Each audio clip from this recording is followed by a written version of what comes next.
train, this train. This train is bound for glory. This train. This train, Brother Spain, is bound for glory. You know this train.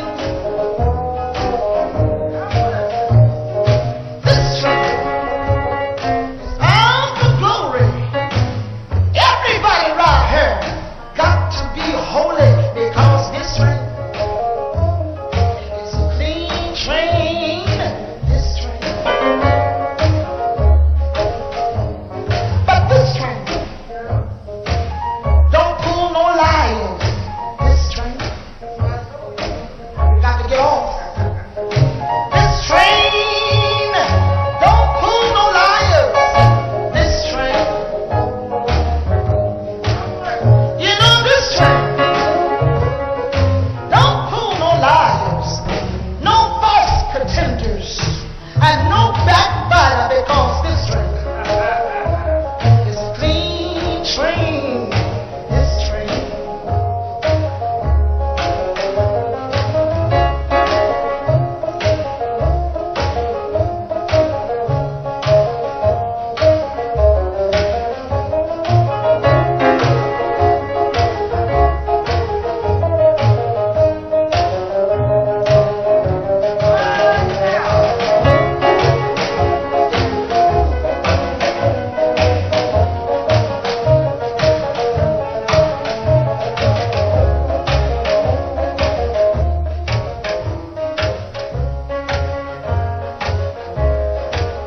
You know this train don't pull no wankers. This train. I said this train don't pull no wankers. This train. No, no, no, no, no, no, no, no, no. This train don't pull no wankers, no crack shooter, and no whiskey drinkers. It's a clean train. This train. You know this train don't pull no jokers. This train. This train don't pull no jokers. This train. This train don't pull no jokers, no tobacco chewers, and no cigar smokers because this train is a clean train. You know this train. That's right, this train. This train is on the way to glory. This train. Yeah, this train is on the way to glory. Ooh, this train. You know this train is on the way to glory. Everybody right here, they got to be holy, holy. This train is a clean train. This train.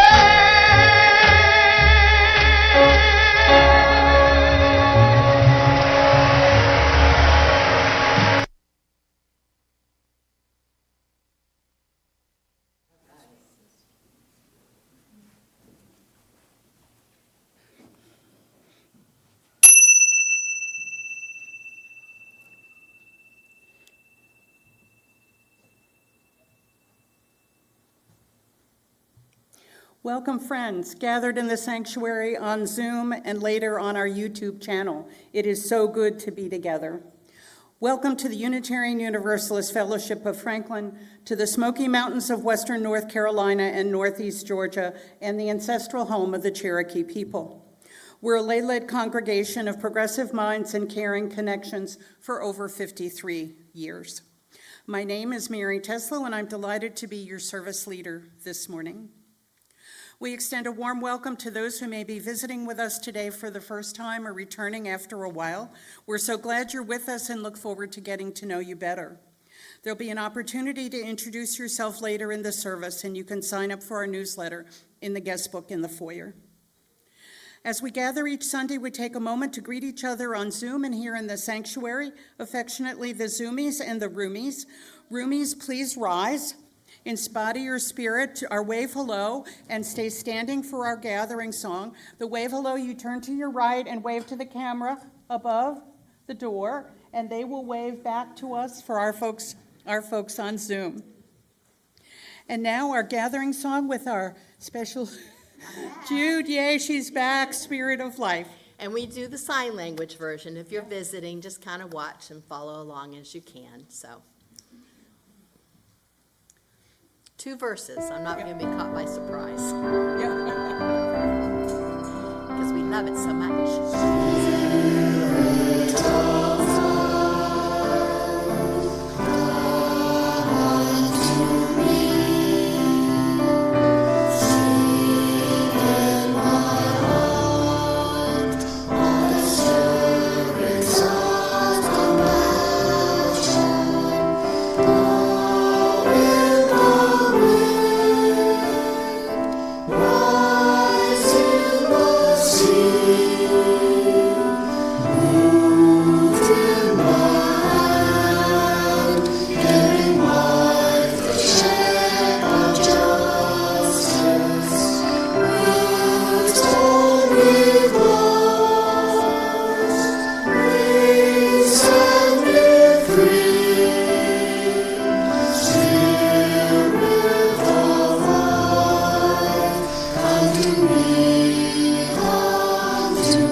This simple act of connection reminds us, despite our distance, we're all part of one loving community. As a lay-led congregation, we appreciate our volunteers, including our Sunday service team, Warren, Ben, Edgar, Penny on Zoom, Jude for our music, and Claire for our YouTube channel later. Bill is our greeter, and Dana, Karen, and Jeff for hospitality.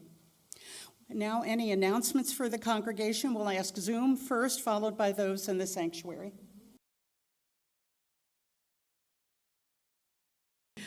Please be sure to keep up to date by checking the UUView, our website, and the bulletin board downstairs in Celebration Hall. Our fellowship is a light for liberal religion in the mountains that values diversity and the richness it brings to our community. Our celebration of diversity is reflected in the variety of our Sunday services. In addition to different topics, our service sequence and length sometimes vary. We hope today's service enriches your journey of discovery. As Unitarian Universalists, we're curious about the wide variety of ways people find meaning and celebrate and support religious freedom, as we are committed to both. This morning, Bob Scott will share his short story about reporting on snake handling as a practice of certain Christian sects, most often found in the Southern Appalachian Mountains. After the service, he'll stop by the tech table to chat with those on Zoom. Judith, would you like to come give me a hand? Is she here? Judith, where are you? She shook her head. Oh, She's not? We will go.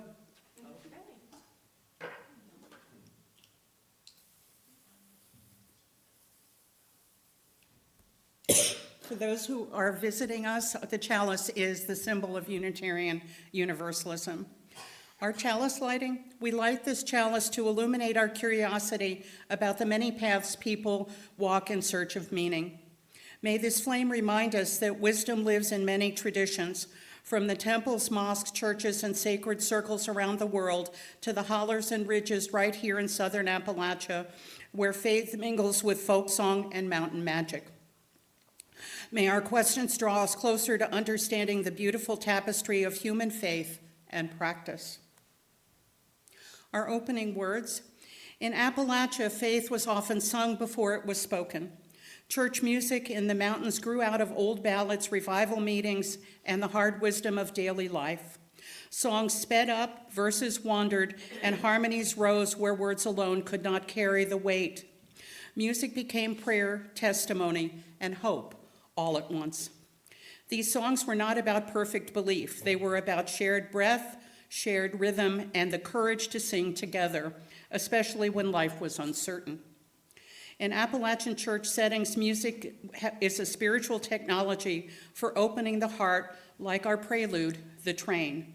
Songs might stretch for 10 or 20 minutes as the spirit moves, with testimony-filled lyrics, driving rhythm, improvisation, and openness to shouting, weeping, and the Spirit's movement. It is theology in motion. They remind us that the sacred does not live only in silence or stillness. Sometimes it lives in clapping hands, lifted voices, dancing, and the joy that insists on being felt in the body. Our beloved opening song, This Little Light of Mine, has its roots in this tradition, where it is often fast, embodied, joyful, less children's song, more spiritual declaration. And now, let this little light of mine.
Good spirit.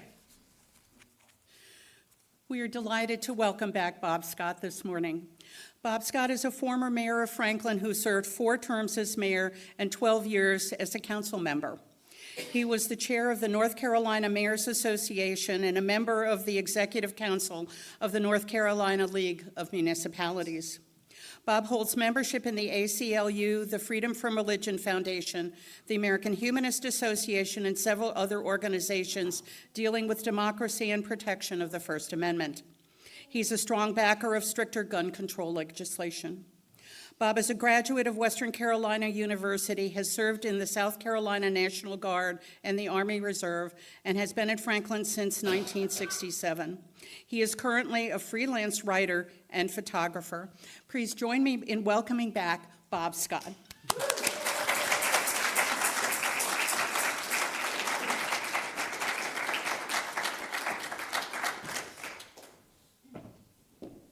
Thank you, Mary. I hate that my introduction was longer than what I'm going to say. But anyhow, it gives me a great deal of pleasure to be here today. And I am going to read you a story. 99.9% of it is true. Some of the names are not, but what actually happened is true. And people say, well, Bob, weren't you afraid? I say, nope. If for some reason somebody came in that door right now and said, Bob, we found another snake handling service, I'd just say goodbye. I'd be gone. Okay. Have you got the popcorn, Mary? Claude was a worm farmer. He bred, raised, and sold night crawlers for bait. On chilly nights, he gathered and cared for snakes he found warming themselves on asphalt roads. There was a reason for his keeping snakes from being run over. He needed them for church. Claude was a Pentecostal holiness preacher. It was his side job. He had a small concrete block church deep in East Tennessee Hollow, at the end of a one-lane road, snaking one out of earshot of a nearby 4-lane highway. The road ended at Claude's one-room, particle board panel church with a unisex outhouse out back. Excuse me, I know what's going around. I've had it for about 3 weeks. The sanctuary had 8 wooden pews that the Baptist church in town gave Claude in return for his agreeing to haul them away. Claude was a likable kind of fellow. He was no Snuffy Smith or any of the stereotypes of mountain men Floridians want to see. Claude did not own a corncob pipe or bibbed overalls. Claude and the county sheriff, Dave, were at theological odds with each other. Claude knew the good book coming and going. Dave knew the law. Claude was a religious snake handler. He disagreed with North Carolina law that says you can't handle snakes in church. The state law, written by men in suits in Raleigh, saw no difference whether they were poisonous or non-poisonous. City people refer to them as venomous or non-venomous. Claude disagreed with the law because the Bible says in Mark 16, 17, 18, that if anyone has enough faith, they can handle serpents, drink poison, and walk on fire. Claude believed he met that test of faith. In the summer of 1985, Claude decided it was time to hold an old-fashioned tent revival at a vacant lot outside of Canton. Claude advertised it as a holiness revival. It was advertised with a handwritten poster stapled to power poles. All believers are welcome.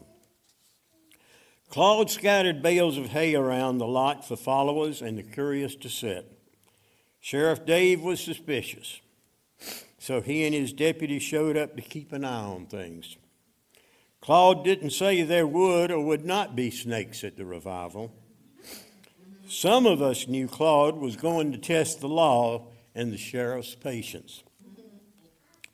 Sheriff Dave worried that handling snakes might happen. Earlier, he had his deputies load their guns with snake-shot bullets. As the revival got underway, there was testing by fire and drinking poison. Fire and poison didn't run afoul of state law as did snake handling. As the Spirit descended on the crowd, the test of fire and poison started. Claude jumped out of the tent waving a cottonmouth water moccasin. He jumped over a hay bale and headed into the middle of the worshipers, waving the snakes. It was total bedlam. The crowd split into halves. The ones on the outside wanted to get inside the crowd to see what was going on, and the half on the inside wanting to get on the outside, away from the snake-waving pastor. A deputy grabbed Claude by the collar. Claude dropped the snake. It was chaos. Claude picked up his snake, oblivious to the surrounding bedlam. It isn't clear what happened next. Sheriff Dave said Claude threw the snake on him. Claude said the sheriff grabbed the snake. Anyhow, the sheriff was bitten. The deputies pulled out guns and shot the terrified snake, which by then was back on the ground, wiggling to get away. The deputies' guns sent mud and lead flying in all directions. When it was clear that the snake was in pieces and dead, the shooting stopped. Claude was arrested on the spot. An ambulance took the sheriff to the county hospital. The next day, the sheriff, laid up in his hospital room with his arm swollen like a watermelon, announced he would not be seeking re-election.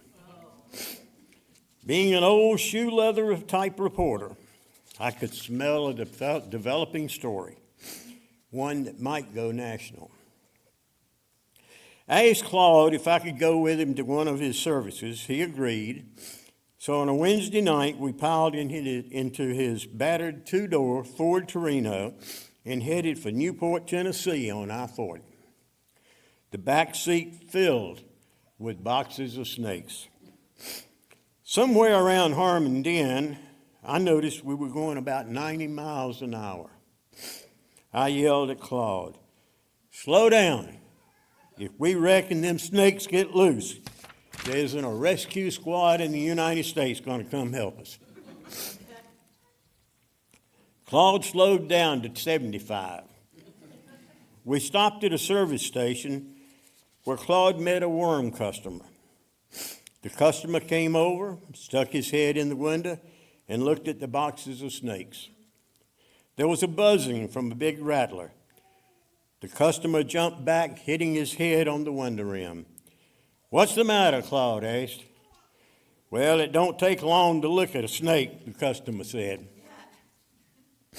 Back on the road, we got to Claude's church.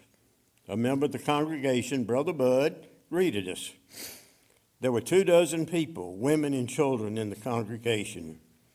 Nothing unusual happened for a few minutes.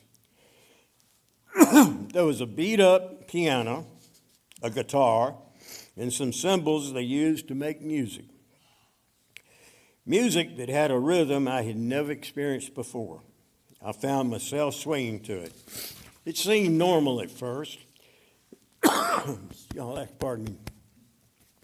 Brother Bud was banging on a cymbal with a look on his sweat-stained face that he had seen the rapture. As the music got louder, a few congregants got on their feet and began what I figured was holy rolling. Then the boxes were opened. Claude laid a double handful of copperheads and rattlers on the altar. I was too enthralled at what I was seeing to be scared. Congregants began dancing. The music got louder. One man put snakes on his head. Most of them just handled the snakes. Claude told me worshipers do not handle the snakes until, quote, "we are in the Spirit." Some women picked up snakes. Children were not allowed to handle them. There was no preaching, just the beat of the music and an occasional hallelujah. Many were speaking in tongues. It was something I cannot explain, even today, 45 years later. A phenomenon that defied logic.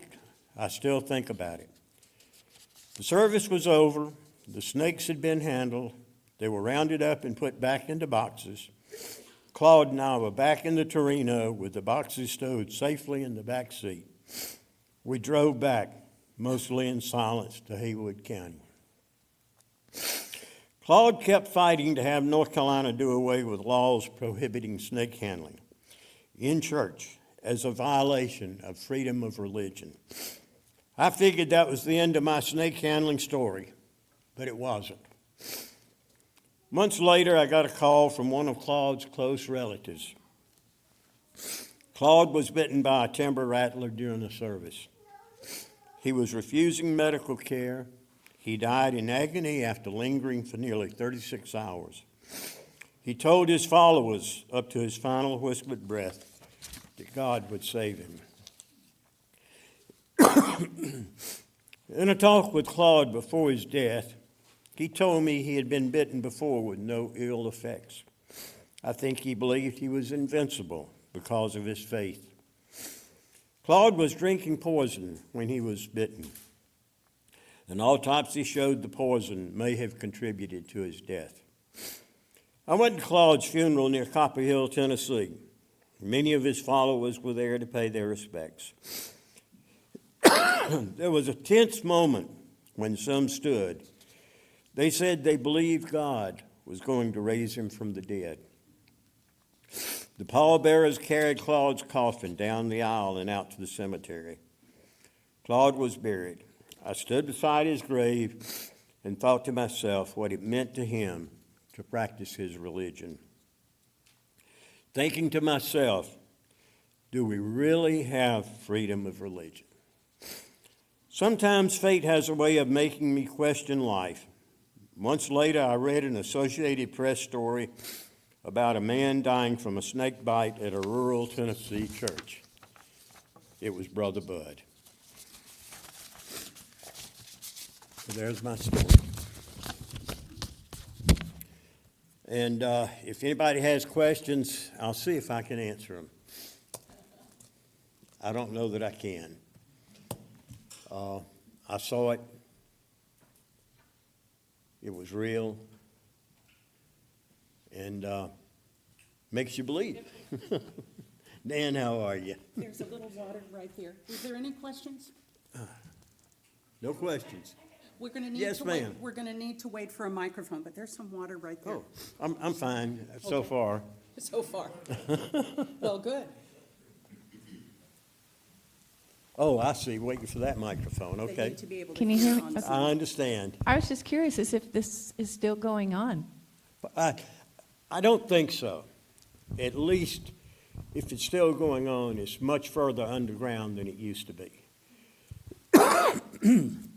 Now, what some of you may not know is that we have had snake handling in Macon County, but it was probably 50-something years ago. I know that there was quite a bit of it in Rabun County. If you ever read the Foxfire books, you will see where some students went to one of the snake handling things. It is a real phenomenon, and I hated it for the sheriff because he was a pretty good sheriff. And to get bit, but it was his own, well, I won't get into the sheriff's thing. Anybody else? Let's see if there's anyone on Zoom. Let's see if we have any Oh, questions sure. on Zoom. It doesn't look like we do. Okay, So good. wonderful. Good. Thank And, you. and I love your snake. You do, Yeah. yay. Do you know? I may pick it up and dance around. All right, but there's a rattle. Watch out. That could bring back memories. Thank y'all.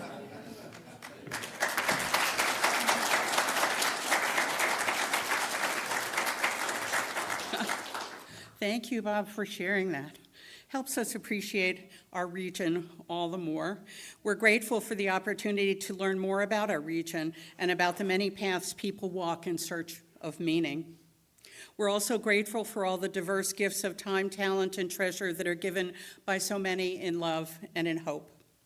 Please join me now in the dedication of our gifts. Gifts given in love and hope continue a cycle of love and hope. Thank you for your support.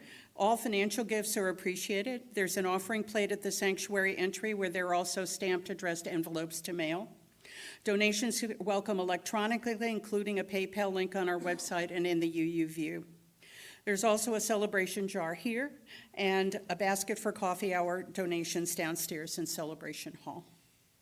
As we prepare for joys and concerns, know that they'll be edited out before being posted online.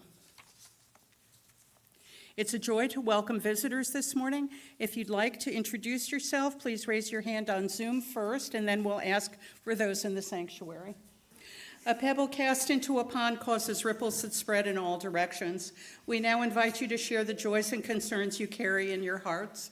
This is a time to speak what matters most to you, celebrations that lift your spirit, worries that weigh upon you, gratitude that fills you, or needs for which you seek support. Your words matter here, your experiences matter here, you matter here. If you like, you're welcome to share a brief special joy or concern, and I'll drop a pebble in the water. We'll begin with those on Zoom, and we'll follow with those in the sanctuary.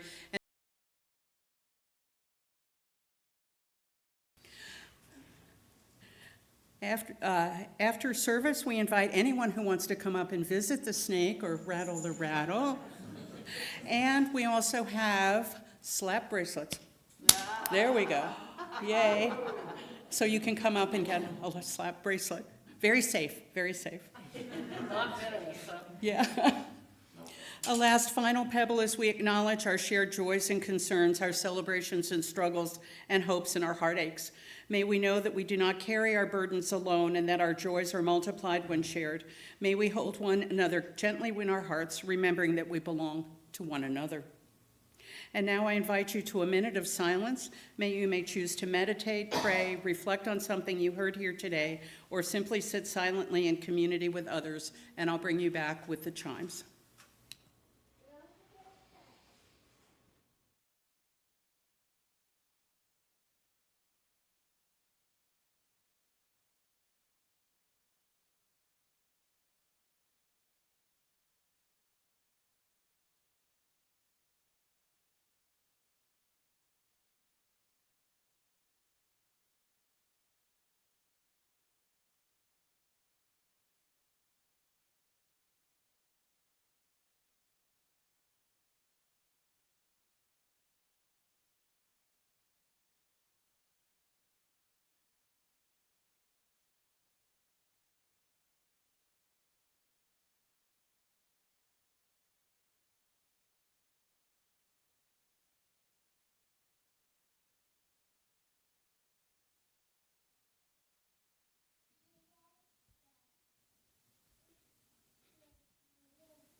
Our closing song honors the mystery at the center of spiritual journeys.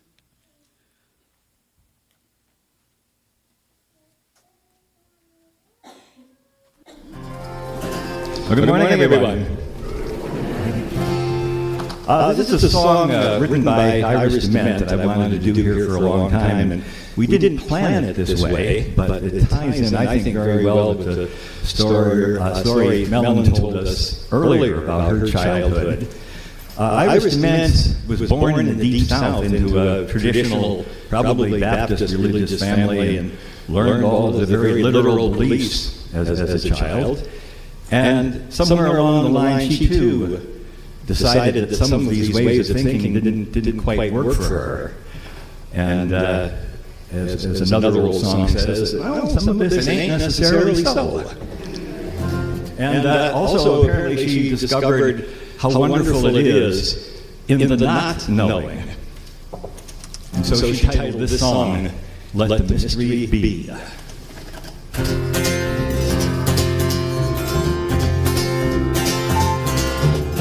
Everybody is wondering what and where they all came from. Everybody is worrying about where they're going to go when the whole thing's done. No one knows for certain, so it's all the same to me. I think I'll just let the mystery be. Some say once you're gone forever, and some say you're going to come back. Some say that you rest in the arms of the Savior if in sinful ways you lack. Some say that they're coming back in the garden, bunch of carrots and little sweet peas. I think I'll just let the mystery be. Everybody is a-wondering what and where they all came from. Everybody is worried about where they're going to go when the whole thing's done. No one knows for certain, so it's all the same to me. I think I'll just let the mystery be.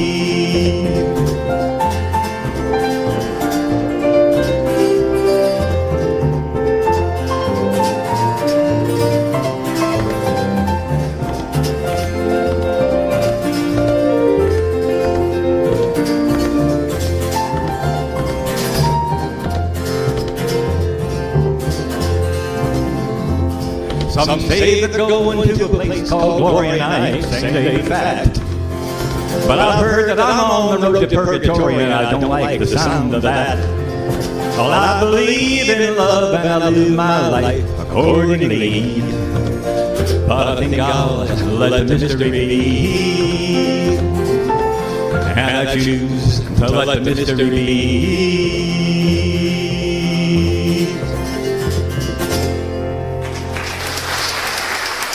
Thank you.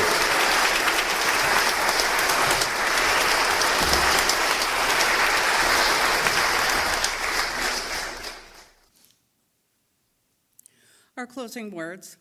Let us pause for a moment and give thanks for the precious gift of religious freedom, the right of each person to seek truth according to their own conscience, to worship or not worship as they choose, and to walk their spiritual path with joy and without fear. May we renew our commitment to protecting this freedom for all people, knowing that when one person's religious liberty is threatened, we are all diminished. And now our chalice extinguishing. We extinguish this flame, carrying its light within us. May we remember that the search for truth and meaning takes many forms, quiet and joyful, familiar and strange. May our celebration of religious diversity continue to burn bright. May we go forth with open minds and generous hearts, ever curious about the many ways people find hope, meaning, and connection.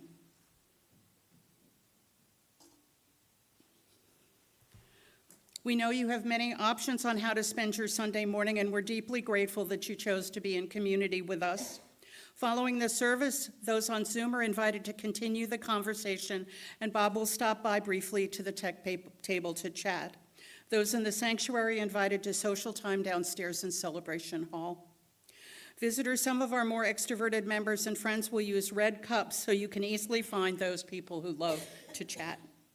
Next week, we welcome Tom Nielsen with a message and music titled Fork in the Road, honoring Martin Luther King, Jr. Please rise in body or spirit. Those in the sanctuary may choose to hold hands for our covenant. See what kind of shape we can create today. All right. Fantastic. Oh, there we go. Awesome. Love is the spirit of this fellowship, and community is its goal. This is our great covenant, to dwell together in peace, to seek the truth in love, and to help one another. So may it be. So those in the sanctuary turn toward the door and wave goodbye to our Zoomies, and they will wave goodbye to us.